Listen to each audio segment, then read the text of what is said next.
MG ने अपनी सबसे बड़ी एसयूवी मैजेस्टर को अनवील कर दिया है, जिसकी सभी डिटेल्स भी रिवील हो चुकी है। इंडिया में ये एसयूवी 40, 50, 55 लाख वाले सेगमेंट में खेलेगी, जिसमें कुछ कार्स आती है जैसे स्कोडा कोडियक, फोक्सवैगन टेरोन एक्सेट्रा। लेकिन इस सेगमेंट में किंग भी मौजूद है, जिसके साथ की कई एसयूवीज आई और गई, लेकिन इस एसयूवी का भोकाल और रुतबा आज भी उतना ही है जितना पहले था, मींस टोयोटा फॉर्च्यूनर का। सरप्राइजिंगली अब एमजी की ये नई मैजेस्टर का प्राइमरी राइवल यही गाड़ी होने वाली है। मतलब एमजी ने खास इस गाड़ी को फॉर्च्यूनर वाले सेगमेंट में जगह बनाने के लिए उतारा है, जिसमें उनसे जितना हो सकता था उतना तगड़ा पैकेज बनाने की उन्होंने कोशिश की है, मींस हर एक चीज ऑफर करके। लेकिन क्वेश्चन है क्या सच में? तो इसीलिए आइए आज की इस वीडियो में हम नई MG Majestor versus Toyota Fortuner का डिटेल्ड कंपैरिजन करेंगे, जैसे इनकी dimensions, engine specs, features, off-roading capabilities and etcetera. और हाँ, आप यहाँ पर दोनों रेगुलर फॉर्च्यूनर और लीजेंडर को कंसीडर करना, बिकॉज इन दोनों ही मॉडल्स में प्राइमरी डिफरेंस सिर्फ एस्थेटिक का है, यानी लुक्स एंड अपील का, वरना दोनों ही मॉडल सेम है। सो बिना टाइम वेस्ट किए चलिए देखते हैं। ओके, तो सबसे पहले आते हैं इन दोनों के डायमेंशंस पर, मींस साइज पर। तो एमजी मैजेस्टर की टोटल लेंथ है 5046 mm, तो वहीं टोयोटा फॉर्च्यूनर की टोटल लेंथ है 4795 mm। मैजेस्टर की विड्थ है 2016 mm, तो फॉर्च्यूनर की विड्थ है 1855 mm। मैजेस्टर की हाइट है 1876 mm, तो फॉर्च्यूनर की 1835 mm। ऐसे ही मैजेस्टर में हमको 2950 mm का व्हील बेस मिलता है, तो फॉर्च्यूनर में 2745 mm का। ऑल्सो ग्राउंड क्लियरेंस भी इंपॉर्टेंट है, तो मैजेस्टर की ग्राउंड क्लियरेंस है 219 mm की, तो फॉर्च्यूनर की ग्राउंड क्लियरेंस है 225 mm की। सो ग्राउंड क्लियरेंस के मामले को छोड़कर बाकी सभी मामलों में, चाहे लंबाई हो, ऊंचाई हो, चौड़ाई हो या फिर व्हील बेस, सभी मामलों में एमजी की मैजेस्टर बड़ी है, बिकॉज ये एक डी प्लस सेगमेंट की एसयूवी है। So road presence wise, basically size wise Majestor थोड़ी आगे है फॉर्च्यूनर से। तो अब आते हैं एक और इम्पोर्टेंट चीज, एक्चुअली सबसे इम्पोर्टेंट चीज इंजन पर, जिसके बिना चाहे गाड़ी में कुछ भी दे दो फिर भी बेकार है अगर इंजन ढंग का ना हो तो। सो एमजी मैजेस्टर में हमको एक ही सिंगल इंजन ऑप्शन ऑफर किया गया है कंपनी के द्वारा, एंड वो है एक 2 लीटर का ट्विन टर्बो डीजल इंजन जो प्रोड्यूस करता है 215 हॉर्स पावर और 478 Nm का टॉर्क। एंड इस गाड़ी में आपको सिर्फ 8 स्पीड का ऑटोमेटिक गियरबॉक्स मिलेगा, कोई मैनुअल का ऑप्शन नहीं है। एंड ऑब्वियसली इसमें 2 व्हील ड्राइव और 4 व्हील ड्राइव दोनों के ऑप्शंस ऑफर्ड है। वहीं दूसरी तरफ फॉर्च्यूनर में हमको 2 इंजन ऑप्शन मिलते हैं, एक पेट्रोल और एक डीजल। लेकिन अब क्योंकि मैजेस्टर डीजल में ही अवेलेबल है, तो फॉर्च्यूनर के डीजल से ही इसको कंपेयर करेंगे। पेट्रोल से कंपेयर करके कोई सेंस नहीं बनता, और वैसे भी फॉर्च्यूनर को पेट्रोल में कौन ही लेता है भाई। एनीवेज, तो फॉर्च्यूनर में हमको मिलता है एक 2.8 लीटर का टर्बोचार्ज्ड डीजल इंजन जो प्रोड्यूस करता है 202 हॉर्स पावर और 500 Nm का टॉर्क। एंड इसमें आपको 6 स्पीड का मैनुअल और 6 स्पीड का ही ऑटोमेटिक का ऑप्शन दिया गया है। एंड ऑब्वियसली इसमें भी 2 व्हील ड्राइव और 4 व्हील ड्राइव ऑप्शन ऑफर्ड है। सो देखो, एक तो डिफरेंस यहीं पर हो गया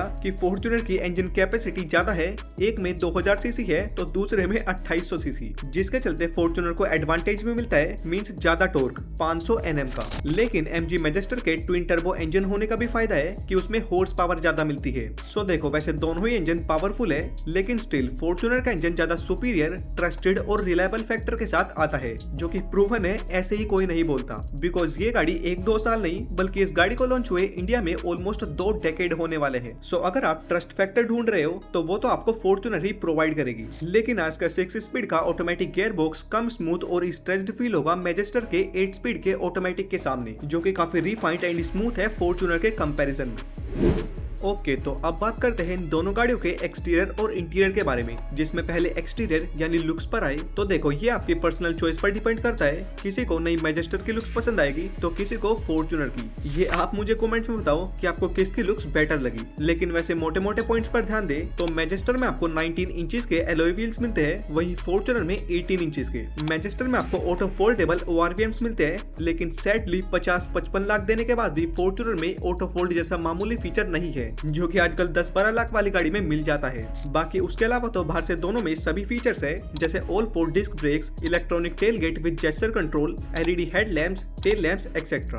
ऑल्सो हाँ, एक चीज रह गई कि मैजेस्टर में आपको 810 mm की वाटर वेडिंग कैपेसिटी मिलती है, जबकि फॉर्च्यूनर में 700 mm की, यानी मैजेस्टर को आप 200 mm ज्यादा गहरे पानी में लेकर जा सकते हो एज कम्पेयर टू फॉर्च्यूनर। पर मेन क्वेश्चन है कितनी रिलायबिलिटी के साथ, मींस कितना रिलायबिलिटी फैक्टर उसमें रहेगा, वो तो गाड़ी के एक्चुअल रियल लाइफ कंडीशन में आने के बाद ही पता चलेगा। लेकिन मेन डिफरेंस जो आपको मिलेगा वो है इनके इंटीरियर में, जिसमें आपको पता होगा कि आज भी फॉर्च्यूनर में कंपनी ने काफी बेसिक सा इंटीरियर दिया हुआ है जो कि आउटडेटेड भी लगता है, बिकॉज सेम इंटीरियर ये 2016-17 से देते आ रहे हैं। वहीं दूसरी तरफ मैजेस्टर में आपको एकदम फ्रेश इंटीरियर मिलता है जिसमें फीचर्स की लिस्ट काफी बड़ी है, पर हाँ वो फीचर्स कितने रिलायबल है, कब तक सही से काम करेंगे वो अलग बात है। वो गाड़ी जब एक्चुअल कस्टमर्स के पास जाएगी तभी पता चलेगा। लेकिन देखो, एक होता है काम चलाना, मींस फॉर्च्यूनर में भी आपको जरूरत के तो सारे फीचर्स मिल ही जाते हैं, ऐसे ज्यादा प्रॉब्लम नहीं होती, पर एक होती है पैसों की वर्थ मींस वैल्यू। अगर आधा करोड़ रुपए लगाने के बाद भी कस्टमर को छोटे छोटे फीचर्स के लिए रिग्रेट हो तो वो चुभता है। जैसे फॉर एग्जांपल 50-55 लाख की लीजेंडर में भी आपको वायरलेस एंड्रॉइड ऑटो और एप्पल कारप्ले तक नहीं मिलता।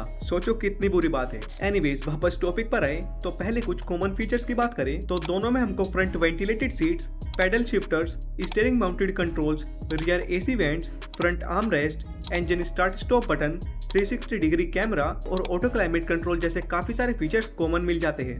लेकिन उनके अलावा जो बाकी फीचर्स की लिस्ट है वो मैजेस्टर में ऑफर किए गए हैं, फॉर्च्यूनर में नहीं। जैसे मैजेस्टर में मसाजर सीट्स दी गई है लॉन्ग ड्राइव को और इजी बनाने के लिए। लेवल 2 एडास मिलता है जिसके चलते इसमें एडेप्टिव क्रूज कंट्रोल वाला फीचर्स भी ऐड हो चुका है। मैजेस्टर में डुअल वायरलेस चार्जर है जबकि फॉर्च्यूनर में सिंगल। उसके अलावा काफी सारे फीचर्स जैसे डिजिटल इंस्ट्रूमेंट क्लस्टर, फॉर्च्यूनर से बड़ी इंफोटेनमेंट स्क्रीन जिसमें वायरलेस एंड्रॉइड ऑटो और एप्पल कारप्ले भी है, इलेक्ट्रिक लंबर सपोर्ट जो कि फॉर्च्यूनर में मिसिंग है, इलेक्ट्रिक पार्किंग ब्रेक, बड़ी पैनोरामिक सनरूफ और एयर प्योरीफायर जैसे एक्स्ट्रा फीचर्स मिल जाते हैं। सो नो डाउट प्रीमियमनेस और फीचर्स वाइज तो डेफिनेटली एमजी मैजेस्टर आगे है फॉर्च्यूनर से। और मैजेस्टर ही नहीं बल्कि इस प्राइस पॉइंट पर आने वाली सभी गाड़ियों में कंपनी ये फीचर्स देती है, बिकॉज इतने प्राइस में ये चीजें देना आम बात है, लेकिन टोयोटा वाले समझते नहीं है। तो अब आते हैं एक और इम्पोर्टेंट पॉइंट सेफ्टी पर, जो कि इस टाइप की एसयूवीज में जनरली अच्छी ही होती है, लेकिन स्टिल एमजी मैजेस्टर इंडिया में एक तरीके से रीब्रांडेड मॉडल है। जो इसका ओरिजिनल वर्जन है वो है LDV D90 जो कि आउटर मार्केट्स में सेल पर है। सो इस एसयूवी ने ANCAP क्रैश टेस्ट में फुल 5 स्टार की सेफ्टी रेटिंग अचीव कर रखी है। वहीं फॉर्च्यूनर की बात करें तो उसको भी ANCAP ने फुल 5 स्टार की सेफ्टी रेटिंग दे रखी है। सो बिल्ड क्वालिटी वाइज तो दोनों अच्छी है, लेकिन फॉर्च्यूनर में आपको 7 एयरबैग्स दिए गए हैं जबकि मैजेस्टर में सिर्फ 6। सो ये एक प्लस पॉइंट है फॉर्च्यूनर में। वहीं दूसरी तरफ मैजेस्टर में आपको लेवल 2 एडास मिलता है जिसमें काफी सेफ्टी रिलेटेड फीचर्स भी मिलते हैं जो फॉर्च्यूनर में मिसिंग है। बाकी उनके अलावा नॉर्मली सेफ्टी फीचर्स तो दोनों में है, जैसे ABS EBD, hill hold, traction control, TPMS etcetera. तो सेफ्टी के मामले में तो नो डाउट दोनों ही एसयूवीज अच्छी है। देखो नॉर्मली देखोगे तो दोनों ही गाड़ियां अपने अपने हिसाब से अच्छी है, लेकिन दोनों का यूज और पॉइंट ऑफ व्यू डिफरेंट है। एक तरफ जहां एमजी मैजेस्टर ज्यादा बड़ा साइज, ज्यादा फीचर्स और प्रीमियम इंटीरियर ऑफर करती है, वहीं दूसरी तरफ फॉर्च्यूनर रिलायबिलिटी, ट्रस्ट और साथ में भोकाल सो कॉल्ड रुतबा प्रोवाइड करती है, जो कि इस गाड़ी ने सालों से इंडियन मार्केट में रहकर बनाया है। बाकी चॉइस सबकी डिफरेंट हो सकती है। हमने मेन सभी पॉइंट्स को कंपेयर किया है, उसके बेसिस पर आप कमेंट्स में बताओ कि आपको इन दोनों एसयूवीज में से कौन सी बेस्ट लगी और आपकी क्या चॉइस रहेगी। बाकी यही था इस वाली वीडियो के लिए, लाइक से सब्सक्राइब कर देना। बाय।